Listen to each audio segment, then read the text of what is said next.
La question du jour, est-ce que vous seriez prêt vous à mettre plus de 50 000 € dans une voiture électrique chinoise? C'est la question qu'on va se poser aujourd'hui dans cette vidéo parce que cette voiture, c'est une BYD, c'est le nouveau Sea Lion 7 et il vaut ici plus de 50 000 € dans cette version haut de gamme. Pour ce prix-là, vous avez une grande voiture électrique, très puissante, plus de 500 chevaux. C'est un SUV coupé qui a quand même une sacrée gueule, mais qui coûte quand même plus de 50 000 €. Donc, est-ce qu'il faut l'acheter? Est-ce qu'il est à niveau par rapport aux véhicules européens et surtout par rapport aux autres véhicules chinois qu'on a déjà l'habitude de tester sur la chaîne maintenant depuis un petit moment? Donc aujourd'hui, on va répondre à toutes ces questions dans cette vidéo à la découverte donc du BYD Sea Lion 7, une voiture que j'ai eue pendant plusieurs jours, que j'ai roulé donc comme si c'était ma voiture personnelle. Je vous donne donc mon avis final, définitif et surtout honnête dans cette vidéo. Avant de commencer tout de suite et de mettre un petit peu de contexte à tout ça, abonnez-vous à la chaîne, c'est super important pour que je puisse continuer à vous proposer ces belles petites vidéos et c'est en pleine nature en plus. Allez, abonnez-vous et on commence tout de suite par un petit rappel de qui est BYD. Bon, sous ce tas de poussière, c'est un petit peu poussiéreux ici dans le bois, se cache le logo BYD. BYD, qu'est-ce que c'est? BYD, c'est une marque chinoise, Build Your Dream, qui existe depuis un petit moment déjà en Chine et cette marque chinoise, elle se lance là depuis quelques temps, depuis même déjà quelques mois, voire même quelques années, sur le marché français et le marché européen. BYD en Chine, ils sont énormes. Ils vendent énormément de voitures. C'est l'un des leaders même mondial en termes de vente de voitures électrifiées, qu'elles soient hybrides ou 100% électriques. En Chine, ça cartonne. J'en ai vu partout lorsque j'étais à Shanghai il y a de ça quelques semaines. Et ils cartonnent aussi, surtout sur les marchés émergents. Il y a plein de pays qui n'ont pas forcément de marque automobile historique sur lesquels BYD s'est positionné pour vendre justement ces voitures. Mais en Europe, alors qu'est-ce que ça donne? Si on fait un petit focus en France, BYD, ils sont donc présents ici avec maintenant une gamme assez complète. Il y a vraiment de tout. Il y a des petites voitures, des modèles intermédiaires et des gros modèles comme celui-ci. Ils ont donc une gamme complète et large avec un positionnement prix, vous allez voir, peut-être parfois un petit peu discutable, comme ici le prix de cette voiture, plus de 50 000 €, ça fait un petit peu cher pour une marque chinoise qui n'a absolument aucune aura, aucune image ici sur notre marché. Il faut savoir qu'à la base BYD, c'est un fabricant de batteries pour les appareils électroniques. Au fur et à mesure du temps, ils se sont diversifiés pour se spécialiser dans les batteries de véhicules 100% électriques qui équipent donc évidemment leur voiture, mais pas que. Chez les batteries BYD, on les retrouve un petit peu partout, même chez Tesla par exemple. Donc BYD maîtrise tout de A à Z, que ce soit de la conception, de la fabrication des batteries, de la fabrication de leurs véhicules et même de leur diffusion. Ils ont même leur propre bateau pour amener leur voiture ici en Europe. C'est complètement fou. Ils ont un débit de production qui est absolument gigantesque. BYD, ça débite à mort et ils sortent des modèles hyper régulièrement. La gamme est vraiment hyper large, hyper complète partout dans le monde. Maintenant, découvrons un petit peu ce Sea Lion 7 pour voir un petit peu ce que ça donne, en tout cas sur le papier. Alors, ce Sea Lion 7, en termes de placement marché, en termes de placement prix, il n'est pas si déconnant, puisque cette voiture rentre en concurrence, on va dire indirecte ou voire même directe, avec par exemple le Tesla Model Y, ou le Xpeng G6, ou même encore le Volkswagen ID.4 ou le Skoda Enyaq. Donc c'est un marché assez concurrentiel, et c'est surtout des véhicules qui se vendent plutôt bien ici sur notre marché. Alors chez BYD, il y a quelque chose sur lequel je voulais revenir un petit peu, c'est l'univers de marque. C'est assez spécial chez BYD, mais on a deux gammes distinctes. On a la gamme Océan et la gamme Dynasty. La gamme Océan, on la connaît bien, puisque c'est les véhicules qui sont vendus surtout ici chez nous en Europe. Donc on a la Dolphin, la Seal et donc le Sea Lion 7. Globalement, c'est des noms d'animaux. La BYD Dolphin, c'est en fait la BYD Dauphin. La BYD Seal, en fait, c'est la BYD Phoque. Et là, le BYD Sea Lion 7, c'est en fait le BYD Lion de mer. Voilà, donc on a des noms d'animaux. Perso, je trouve ça assez bizarre pour un univers de marque. On voit que les Chinois sont quand même un petit peu plus fantaisistes que chez nous en Europe, où on n'aurait jamais ça sur une voiture à plus de 50 000 €. Imaginez-vous, là je roule en BYD Lion de mer quoi. Sur ce, en termes de placement, de gamme, etc. Alors sur ce Sea Lion 7, on a 3 finitions. On a la finition, je sais plus.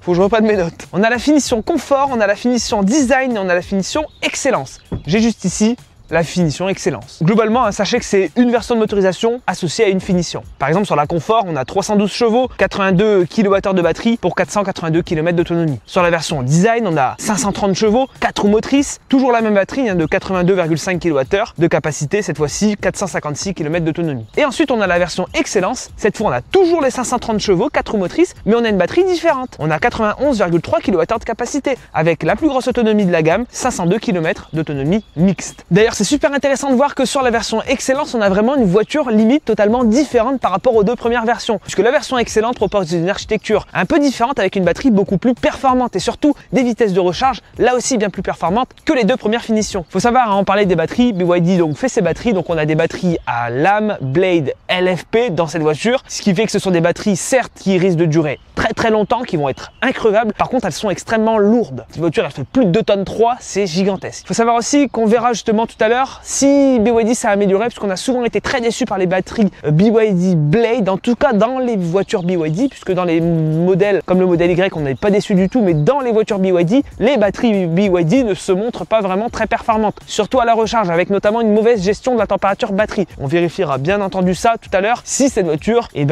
s'est amélioré par rapport au précédent modèle. Bon, je vous parlais d'un prix de plus de 50 000 €. En réalité, j'exagère un tout petit peu puisque en version vraiment d'entrée de gamme confort, on est à 46 990. Pour la version design, on est à 51 990. Et pour la version excellence qu'on a ici, on est à 56 490 €. Petit mot sur le design, même si je vous laisse apprécier les plans de la voiture. On est donc sur un SUV coupé. Honnêtement, en vidéo et en photo, c'est pas ouf niveau design. Je trouve ça assez lourd, assez pâteau. Dans la réalité, c'est une plutôt belle voiture, même si elle reste encore une fois assez lourde visuellement. Sur la face avant, on reprend au moins l'univers de marque de BYD avec notamment un écho très fort à la Seal, donc la berline, pour moi la plus jolie de la gamme BYD. On a donc les feux avec une sorte de petit crochet. On a le logo BYD à l'avant. Sur le côté, on voit que la voiture est assez longue. Ça manque un petit peu d'élégance là aussi. On a un côté quand même un petit peu baroudeur avec des arches de roue en plastique brut. Pareil à l'arrière où le bas de pare-choc est en plastique brut. On a le bandeau de feu BYD qui là encore une fois fait penser à la Seal. On a un petit béquet à l'arrière. Les jantes sont très jolies par contre sur la voiture, ce qui lui donne un beau design de façon générale, ça rehausse un petit peu le tout. Mais c'est vrai qu'on est sur un design assez random. Dans la rue, vous ne ferez pas vraiment remarquer. Mais c'est vrai qu'un modèle Y ou même un X-Spec G6 ne font pas forcément mieux. D'ailleurs, on fera beaucoup le comparo aussi avec le X-Spec G6 qui pour le coup est moins cher, mais pas du tout inintéressant par rapport justement à ce Sea Lion 7. Même si le G6 se place légèrement en dessous en termes de positionnement marché. Dites-moi ce que vous en pensez de cette BYD jusqu'à maintenant. Maintenant, on va aller voir l'intérieur parce que vous allez voir qu'il y a beaucoup de choses à voir. Et l'intérieur, c'est pour nous alors que l'extérieur, c'est pour les autres souvent. Allez, on va voir ça. Bon, alors justement, l'intérieur, regardez déjà ces petites poignées affleurantes qui rentrent donc lorsque la voiture roule. Alors, vous allez voir, déjà les contreportes, je les trouve vraiment super travaillées. Regardez, on a une sorte d'effet un petit peu 3D ajouré, là, c'est vraiment plutôt joli. C'est assez original pour le coup. Ce qu'on pourrait noter aussi, c'est les sièges. Qui sont plutôt bien présentés. Vous voyez, tout électrique, on a des réglages de partout. Bon, par contre, le design, bon, faut aimer, hein, c'est assez spécial. Mais là aussi, très classique chez BYD. Au moins, il y a une vraie cohérence dans la gamme BYD. C'est que vraiment, toutes les voitures se ressemblent globalement en termes de matériaux, de matières utilisées. Alors, ce qu'on remarque, c'est qu'il y a eu vraiment un bond en avant. Les premiers modèles de chez BYD avec la Dolphin, la Han, la Atto 3, etc. c'était pas ouf. Ici, regardez comme la marque a progressé rapidement. C'est ce qu'on pourrait noter chez les Chinois. C'est qu'ils progressent vraiment super rapidement. Les matériaux sont bien faits. On a regardé ici des matériaux rembourrés. Le petit affichage tête haute. Ici, on a un petit effet aussi de rétroéclairage. C'est pas un écran, hein, mais on aurait pu avoir un écran, ceci dit, ici. Toujours ici, un petit bandeau en plastique. Donc franchement, c'est une bonne surprise cet intérieur. Même le volant, regardez, il est très agréable dans la prise en main. On a le logo ici. Vous voyez, les boutons sont bien faits, bien ajustés. Donc franchement, il n'y a plus grand chose à dire en termes de finition. Alors, ce qu'on pourrait noter, c'est beaucoup de Chinois prennent le parti pris de virer tous les boutons. Mais moi, ce que j'ai vu en allant en Chine, là, il y a 2 semaines, ce qu'on remarquait, c'est que voilà, les intérieurs, c'est volant, écran, point. Ici, bah pas vraiment. On a encore pas mal de boutons physiques. Regardez ici sur le volant déjà, c'est assez chargé. Ici, regardez, on a des commandes physiques. Même pour le réglage des rétroviseurs, ça reste des commandes physiques.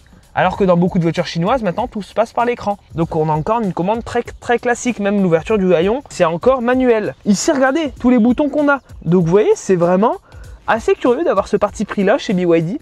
Puisque finalement dans l'écran on aura quelque chose d'assez classique en termes d'interface. C'est l'interface BYD mais dans une version un petit peu plus améliorée par rapport au modèle actuel. Mais ça reste assez classique, on va passer rapidement dessus, on a toutes les fonctions de base, on a du YouTube, on a évidemment du CarPlay, Android Auto aussi dans la voiture. Les réglages de la voiture, on en reparlera, il y aura beaucoup de choses, hein. C'est très chargé, pas toujours très ergonomique, surtout pour les aides à la conduite, les alertes dans la voiture qui sont assez pénibles. Mais au moins c'est assez complet, voilà, c'est assez complet, c'est assez agréable finalement d'utilisation. Même regardez les petits réglages de climatisation. C'est assez réactif, ça fonctionne toujours très bien. Il y a eu vraiment un petit peu d'amélioration finalement par rapport aux anciennes versions. Même au niveau de la traduction, c'est un peu mieux. On voit aussi, on a toujours cet écran rotatif hein, qui fait la particularité de BYD, peu importe le niveau de gamme. Et on va donc ici voir si on peut lancer un petit itinéraire. Par exemple, si on veut aller à Lyon, est-ce que la voiture propose des bornes de recharge? Donc là, elle me dit batterie faible pour arriver, mais ok. Ajouter l'itinéraire station de charge. On fait afficher. Donc vous voyez, ça c'est vraiment top, ça marche super bien. On le voit, donc un arrêt chez Shell Recharge et ensuite un arrêt chez Fastned. Alors par contre là, le choix des bornes n'est pas ouf, hein. On voit que c'est 50 kW chez Shell, alors donc ça reste à creuser. Ouais, je ne connais même pas cette aire, mais bref, on a visiblement une station 50 kW, bon on aurait pu avoir plus. Surtout que cette voiture, elle recharge quand même assez vite. Donc regardez, 2 arrêts recharge pour aller jusqu'à Lyon, c'est efficace, ça marche bien. Il n'y a rien de spécial à dire. Franchement, BYD, c'est quand même bien amélioré, ça fait plaisir. Après, pour le reste, voilà, on a le pas d'induction ventilé, le petit accoudoir. Là aussi, c'est vraiment bien fait, il n'y a pas de craquement, il n'y a pas de vibration. Si on compare un peu à XPeng, une marque que je connais bien, je dirais qu'on est à peu près sur le même niveau de qualité de finition. Je préfère clairement, par contre, les sièges de la BYD qui sont plus agréables, on a un meilleur maintien, c'est moins mou, on s'enfonce moins que dans la XPeng qui veut mettre en avant son aspect, son effet nuage, mais l'effet nuage, c'est pas hyper appréciable en réalité. Pour moi, du confort, c'est pas forcément quelque chose d'hyper mou non plus au point où on s'enfonce dans la voiture. Là, j'aime bien qu'il y ait un petit peu de maintien, que la mousse soit un petit peu plus dure que dans la XPeng où vraiment on s'enfonce. Voilà. Moi, je vais monter à l'arrière pour vous montrer un petit peu comment ça se passe et vous allez voir qu'il y a 2-3 bonnes surprises aussi au niveau rangement. Parce que par exemple, on a des rangements juste ici avec les USB par exemple. Donc ça, c'est plutôt sympa.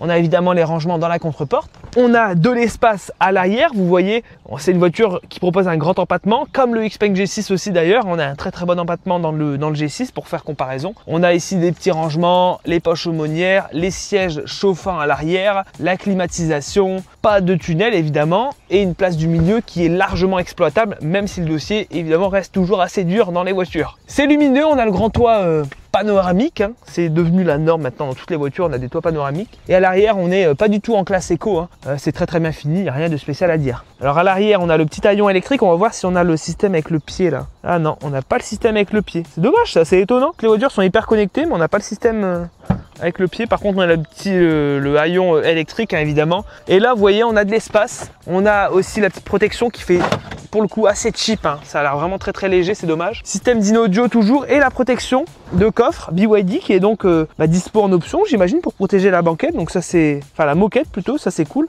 Et regardez, on a un grand rangement juste en dessous pour mettre les câbles ou 2-3 petites bricoles. Et je vous parlais de rangement et de surprise, ça se passe à l'avant puisqu'on a un frunk dans la voiture.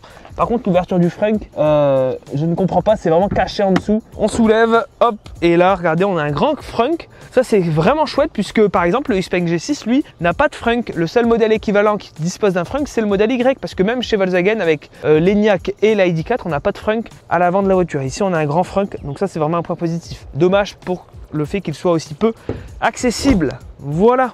Donc, vous en pensez quoi là de ce Sea Lion 7? Maintenant, on va le tester sur la route pour voir justement ce que ça donne. Bon, allons sur la route maintenant avec cette BYD. Alors comment ça se passe dans une BYD pour le démarrage? Déjà on monte et en fin de compte il n'y a pas vraiment besoin de démarrer la voiture, juste on met le pied sur le frein, on se met en drive et c'est bon. Alors ce qui est bien, regardez, dès qu'on met le clignotant avec la voiture, hop, on a la vision d'angle mort. Ça c'est vraiment bien, beaucoup de constructeurs font ça maintenant. Donc ça c'est plutôt cool, hein, surtout sur une voiture de ce gabarit quand même, ça évite les accrochages. Hein. Alors, comment ça se passe avec cette voiture? Alors déjà, en conduite urbaine, ce qu'on aime avoir avec les voitures électriques, c'est la régénération d'énergie.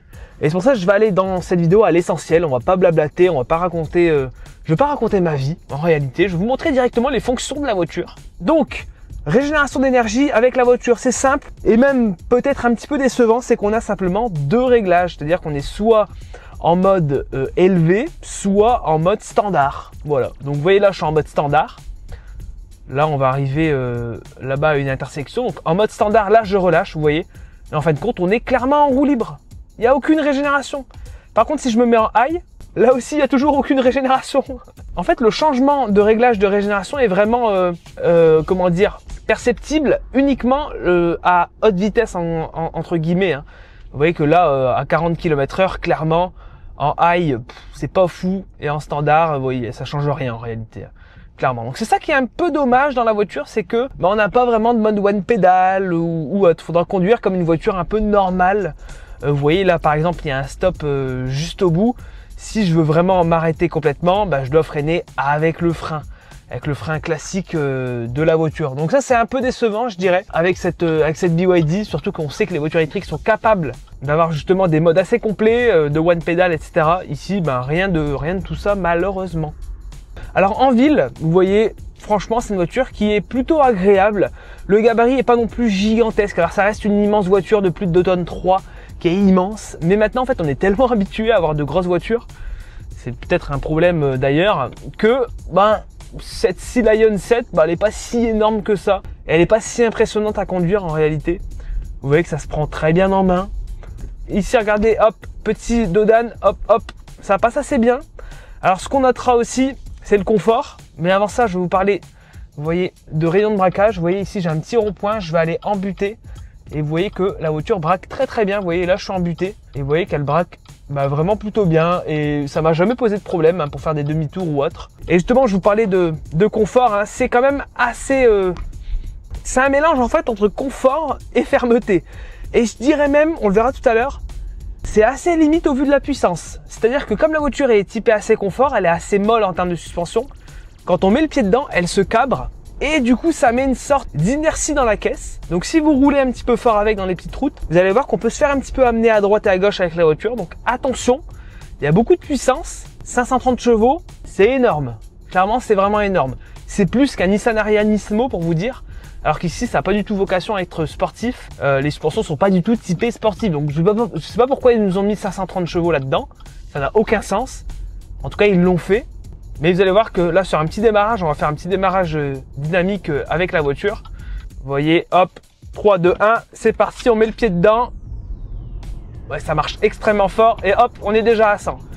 Donc vous voyez que ça va extrêmement vite, d'ailleurs le 0 à 100, il est écrit à l'arrière de la voiture, c'est 4 secondes 5, pour le 0 à 100. Donc là vous voyez si on fait tout de suite un tout petit peu de route dynamique, c'est pas l'objectif, mais justement je vais vous montrer pourquoi c'est pas l'objectif. C'est que on sent tout de suite, vous voyez le poids, les 2 tonnes 3, les suspensions assez molles, du coup ça, vous voyez, ça secoue un tout petit peu, ça flotte. En fait il y a un effet de flottement en fait avec la voiture. Alors par contre c'est vraiment confort, pour le coup ça absorbe vraiment bien, parce que cette route parfois ça sautille un tout petit peu, ça trépide. Là vous voyez, même à bonne allure, on ressent vraiment pas grand chose, mais du coup, comme c'est trop puissant, attention quand même, ça peut être le problème.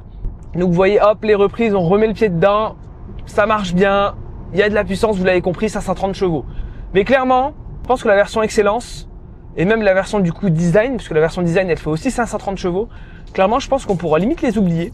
La version Confort, elle fera largement le boulot, elle sera moins puissante, peut-être un peu plus saine du coup, en propulsion, et moins cher en plus. Ça me semble plus sain d'avoir moins de puissance en fait.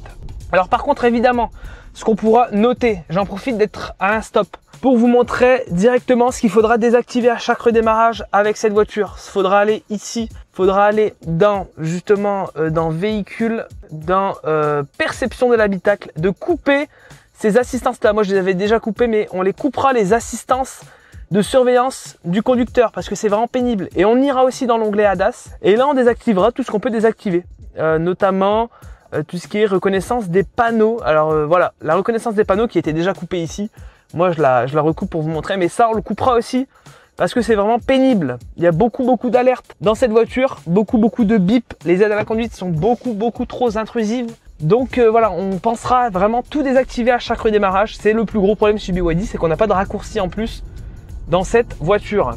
Par contre, en termes vraiment d'aspect premium, vraiment, il y a un vrai gros travail. Faut pas prendre du tout de haut les Chinois. En termes de remontée de bruit, de roulement, c'est vraiment très bien insonorisé. Pareil pour les bruits d'air, etc. En plus, on a du double vitrage sur la voiture. Donc vraiment, il y a une très bonne insonorisation. Il y a un très bon niveau d'insonorisation dans cette BYD. Franchement, c'est vraiment assez sain malgré tout, c'est assez bien fait, c'est très bien construit en réalité. Ce qu'on pourrait dire avec la voiture, c'est que c'est bien construit et encore une fois il y a vraiment de l'amélioration chez BYD.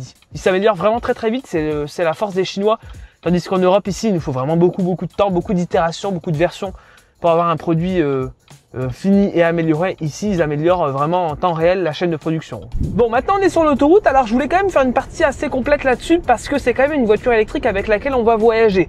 C'est une voiture électrique qui est plutôt quand même conçue pour ça au vu de la taille de la batterie et quand même des équipements proposés. Alors déjà premièrement en termes de confort, oui je vais monter à 130 km/h ici. Bon, comme la voiture est assez haute, assez grosse, on entend un tout petit peu les bruits d'air, mais c'est pas choquant. Même en termes de, vous voyez, en termes d'amortissement, on a toujours cet effet un tout petit peu de flottement. Alors moi, ce dont je voulais vous montrer, c'est les aides à la conduite. Alors dans cette voiture, on a quand même sur le papier pas mal d'équipements. Alors on peut tout activer ici sur la branche gauche du volant. Donc on appuie une fois. Le régulateur de vitesse adaptatif ACC activé. On a une voix qui nous indique quand le régulateur adaptatif est activé et lorsqu'il est désactivé. Pourquoi?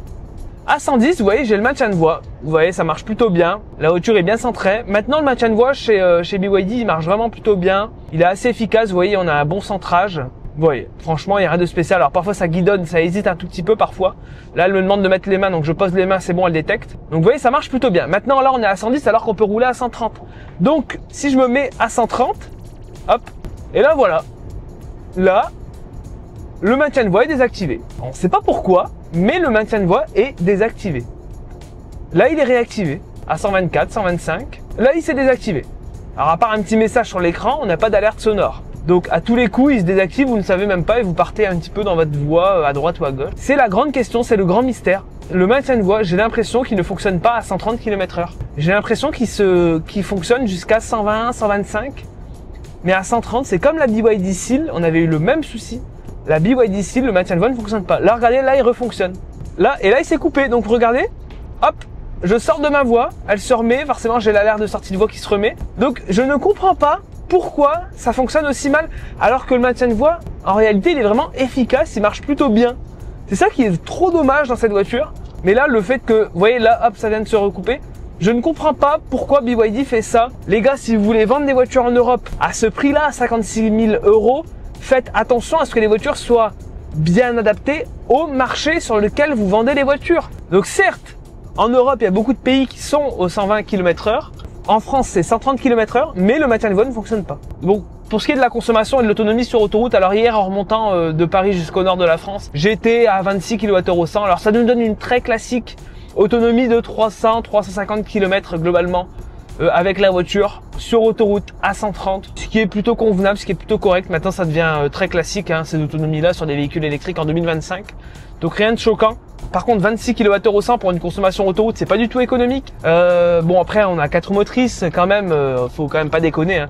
4 motrices, 530 chevaux, faut pas l'oublier. Je comprends pas trop en fait le positionnement de ce BYD Sea Lion 7, puisque en réalité, on n'a pas vraiment un comportement sportif, on n'a pas vraiment une excellente consommation sur autoroute. Du coup, en fin de compte, on a le pire des deux. Pourquoi pas avoir fait simplement comme Tesla ou Xpeng, une gamme standard, grande autonomie et performance à la limite. Mais là, ça n'a pas vraiment de sens, puisque pourquoi avoir autant de chevaux si le châssis suit pas, si le comportement ne suit pas, à part faire des accélérations en ligne droite sur autoroute et au feu rouge, je comprends pas trop l'intérêt, honnêtement. Certes, c'est puissant, c'est plutôt plaisant, mais comme le châssis est pas assez ferme à mon goût, ça n'a pas trop d'intérêt. Bon, évidemment, comme on est sur une voiture électrique, on va parler recharge.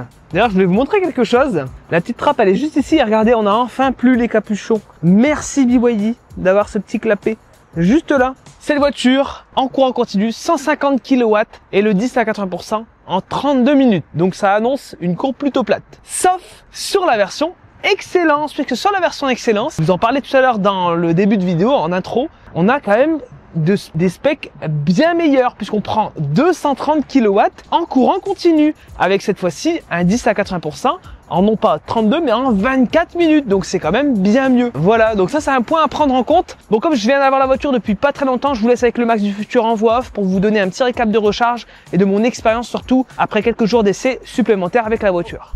Bon, bah me revoilà après quelques jours supplémentaires d'essai pour vous faire un petit peu le récap. Alors je voulais vous faire une belle recharge de 5% jusqu'à 80%, mais malheureusement c'est un échec puisque la station sur laquelle je voulais me recharger, IE Charge, ne fonctionnait pas tout simplement. Voilà, donc je me retrouve ici sur une station moins puissante. On est sur une station Electra, mais qui délivre pas assez de puissance pour cette voiture qui, encore une fois, accepte 230 kW au maximum. Néanmoins, si on se renseigne un tout petit peu sur internet et d'après les autres confrères qui ont déjà testé cette voiture en particulier, on est globalement sur des temps de recharge quand même vachement courts. Il faut compter une vingtaine de minutes pour une recharge, voilà, de 10 à 80%, ce qui est vraiment plutôt bon et c'est une première, on va dire, chez BYD. D'autant plus que la capacité de batterie, elle est quand même assez grande, hein, 90 kWh, c'est quand même beaucoup.